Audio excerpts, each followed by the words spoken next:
Dans cette formation, nous allons voir le prédimensionnement des éléments en béton armé. Dans cette première vidéo, nous allons voir comment prédimensionner les planchers en corps creux ainsi que les dalles pleines. Les planchers à poutrelles ou planchers en corps creux, ce sont donc des éléments porteurs et répartiteurs de charge qui sont composites et donc composés de poutrelles, de ourdis ainsi que de dalles de compression. Alors, la dalle de compression permet de limiter l'effet des efforts qui sont appliqués sur la dalle et de répartir les forces sur la surface du plancher. Elle est généralement armée en treillis soudés. Ok. Ensuite, les poutrelles qui supportent les ourdis ainsi que la dalle de compression vont recevoir ces charges surfaciques et les convertir en charges linéaires afin de les acheminer vers les poutres porteuses. C'est ainsi qu'on parle de répartition des charges suivant une seule direction, suivant donc le sens des poutrelles. Alors ici, l'avantage des planches en corps creux, c'est qu'ils sont de bons isolants. Ils sont aussi économiques. Cela veut dire qu'il y a le confort en général. Mais l'inconvénient est que la portée de ces planchers en corps creux est limitée. La portée est limitée. Donc la portée ne dépasse pas 8 mètres. Alors nous allons voir comment faire le prédimensionnement, c'est-à-dire comment trouver l'épaisseur de ces planchers en corps creux. Quand nous avons un plancher en corps creux, donc il suffit juste de repérer. Il suffit juste de repérer donc la portée, le sens donc de portée, qui est le sens de la largeur généralement du plancher. Donc la portée minimale. Ok. Ensuite, l'épaisseur totale de ce plancher est donnée par cette formule. Donc l'épaisseur est comprise entre la portée minimale, la largeur du panneau divisé par 25 et cette même largeur L-min divisé par 20. Donc la moyenne entre la moyenne de 25 et de 20 donne 22,5. C'est pourquoi on peut directement prédimensionner l'épaisseur du plancher par cette formule. Donc épaisseur totale supérieure égale à L-min, c'est la largeur du plancher, suivant le sens de portée, par divisé par 22,5. Si nous voyons de plus près, donc, cette épaisseur totale concerne l'épaisseur des ourdis plus l'épaisseur de la dalle de compression. Donc, c'est l'épaisseur totale qui a été calculée. Donc, nous avons plusieurs types d'épaisseur. Nous pouvons avoir plusieurs types d'épaisseur, plusieurs types donc de planches en corps creux, notamment les 12 plus 4, les 12 plus 8, 16 plus 4, 16 plus X, 20 plus X, 25 plus X, 30 plus X, ainsi de suite, selon la portée du plancher. Alors, nous allons voir un exemple. Si par exemple, nous avons un plancher dont la largeur est le sens des portées, la largeur, donc la portée parallèle au sens de portée des nervures, au sens de portée des charges, nous avons donc L-min égale à 4 mètres. Nous pouvons dire que l'épaisseur totale du plancher supérieure ou égale à L-min divisé par 22,5, ce qui donne 400 sur 22,5, donc la valeur en centimètres. Nous avons ici 17,78 cm. Nous allons prendre la valeur immédiatement supérieure. Donc ici, cela correspond à un plancher corps creux de 16 plus 4. Donc 16 plus 4, ça donne 20. Nous n'allons pas prendre des nombres décimaux. Donc le plancher, l'épaisseur immédiatement supérieure à 17,78 et qui est disponible, c'est 20 cm. Donc 16 plus 4. Nous avons un plancher corps creux de 16 plus 4. Alors les dalles pleines plaines, ce sont donc aussi des éléments porteurs, des ossatures porteuses planes en béton armé, composées de béton et de lits ou de nappes d'acier. Alors ici, on peut avoir des dalles pleines dont la répartition des charges peut se faire suivant une seule direction, donc un dé, une direction, dalle au sens de portée suivant une seule direction, tout comme on peut avoir la répartition des charges suivant donc les deux directions de la dalle pleine. On parle alors de dalles 2D, deux directions. Alors, l'avantage avec les dalles pleines, c'est que elles sont résistantes, elles sont utilisables en sous-sol ou plancher haut, sous-sol par exemple. Ok. L'inconvénient aussi, c'est que ces dalles sont lourdes et elles sont aussi coûteuses. Elles sont aussi coûteuses. Alors, comment prédimensionner une dalle pleine?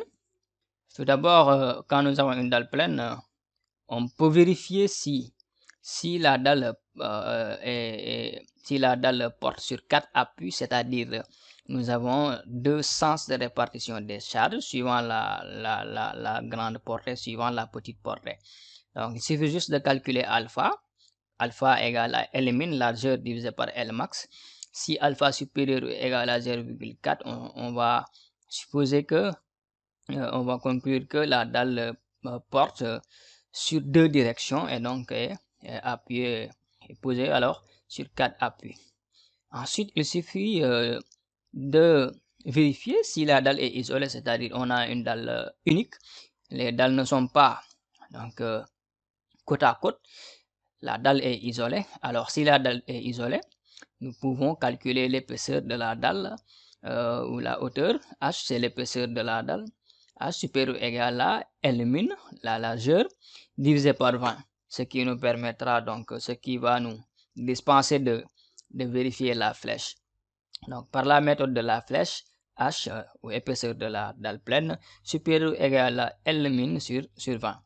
Si donc si nous avons des dalles continues, c'est-à-dire des dalles qui sont côte à côte, donc des panneaux qui sont côte à côte, supposons nous avons un panneau ici, ensuite nous avons un autre panneau ici, ensuite nous avons un autre panneau ici. Donc c'est comme une poutre hyperstatique. C'est comme une poutre, on peut calculer ça comme une poutre sur plusieurs appuis. Et dans ce cas, H, on peut prendre L min divisé par 40. L min, c'est la largeur d'un panneau. Alors, pour un premier panneau de dalle pleine, son épaisseur, c'est sa petite portée divisé par 40.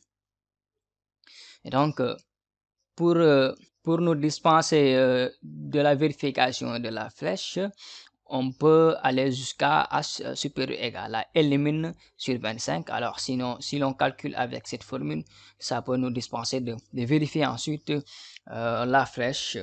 Donc, je vais recommander cette formule. Alors, la différence ici avec entre une dalle isolée et une dalle continue. Alors, ici, nous avons une dalle isostatique. Dans ce cas de figure, la flèche est beaucoup plus importante ici. La flèche F est beaucoup plus importante ici. Il nous faut une plus grande épaisseur. Et dans ce cas de figure, une dalle continue ou une dalle ou bien une file qui est hyperstatique, c'est-à-dire posée sur plusieurs appuis, si on décide de les calculer ainsi, la flèche est beaucoup plus réduite dans ce cas. Dans ce cas de figure, donc, si l'on calcule une dalle continue, donc on aura des flèches beaucoup plus réduites. Alors, dans le cas où on a une dalle qui porte sur une seule direction, c'est-à-dire le sens de portée supposé physiquement sur une seule direction. Donc, si on a alpha égale à L min sur L max inférieur à 0,4, on peut supposer que la dalle porte sur une seule direction, c'est-à-dire sur deux appuis. Dans ce cas de figure aussi, on va voir si la dalle est isolée. On va faire H supérieur égal à L max sur 10, L égale à la longueur parallèle au sens de portée. Et si aussi on a des dalles côte à côte, une dalle continue, qui est donc sur plusieurs appuis, ok, on peut calculer H supérieur ou égal à L max divisé par 20. Dans ce cas de figure, ce cas est rare, parce que si même on utilise un logiciel où on met une dalle, qu'importe les dimensions, on va toujours trouver que les charges seront réparties dans les deux directions. Donc, le cas où on a une dalle pleine qui porte sur une seule direction est très rare. Donc, ça peut se trouver physiquement. Donc, physiquement, quand on voit une dalle qui est posée sur sur deux poutres, là, sur deux poutres, par exemple, sur une poutre ici et sur une autre poutre ici, et qu'on ne voit pas d'appui sur cette dimension et sur cette aussi dimension, là on peut considérer que cette dalle est posée sur une direction, mais dans tous les cas on calcule avec un logiciel, il est rare donc de ne pas trouver des moments suivant les deux directions. Alors toujours pour les dalles pleines qui sont en console, c'est-à-dire qui sortent en porte-à-faux, c'est le cas par exemple des balcons. Ici par exemple, nous avons une dalle ici qui sort en porte-à-faux et qui sera par la suite ancré dans peut-être une dalle pleine qui est à l'intérieur, qui est dans une pièce ou bien un plancher encore creux. Donc tout ce qui est en noir là, donc c'est les aciers tendus qui seront ancrés donc dans l'autre plancher. Dans ce cas de figure, l'épaisseur de cette console est donnée par le max de 12 cm et Lx sur 10. Donc, ce qui veut dire que l'épaisseur minimale pour ces consoles, c'est 12 cm. C'est le cas, par exemple, des balcons qui sortent en porte-à-faux en console.